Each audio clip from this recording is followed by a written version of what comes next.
Array bye, വെള്ളം വേണോ? പാനി പാനി. വേണ്ട ചേച്ചി, വേണ്ട വേണ്ട. ചായ വേണോ? ചായ ചായ. 3 പൊറോട്ടയും ബീഫ് കറിയും ഹോട്ടലിൽ നിന്ന് കഴിച്ചു ചേച്ചി.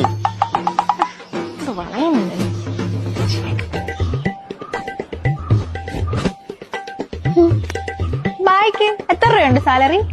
കിത്തന സാലറി? അങ്ങനെ ഒന്നും ഇല്ല ചേച്ചി. ഡെയിലി ഒരു 1000-1500 ഇടയ്ക്ക് കിട്ടും. 1500 രൂപ ഒരു മാസം? 50,000 രൂപ കിട്ടും. പോട്ടെ, ഒരു 40,000 കിട്ടുമല്ലോ. ബായ് ബായ് മാരീഡ് ആണോ? ഇല്ല ചേച്ചി. അങ്ങനെ കെട്ടിയ പണിയെടുക്കാതെ ജീവിക്കാം. ബായ്ക്ക് എന്നെ ഇഷ്ടായോ? നാളെ നമുക്ക് ഒളിച്ചോടിയാലോ? കൊച്ചെ, ഞാൻ മലയാളിയാ. മലയാളിയാന്ന് പറഞ്ഞാ പണി കിട്ടത്തില്ല. അതാ ഞാൻ ബംഗാളിയായിട്ട് ഇവിടെ നിൽക്കുന്നത്. പക്ഷെ എനിക്ക് കൊച്ചിനെ ഇഷ്ടമായി. ഞാൻ നാളെ വീട്ടുകാരായിട്ട് വരാം. കൊച്ചിനെ എനിക്കൊന്നും വേണ്ട. കല്യാണം കഴിഞ്ഞിട്ടേ നിങ്ങക്ക് പണി നിർത്തിയിട്ട് എന്നെ ജോലിക്ക് വിടാനല്ലേ? എനിക്ക് ബംഗാളി ഭാര്യ മതി.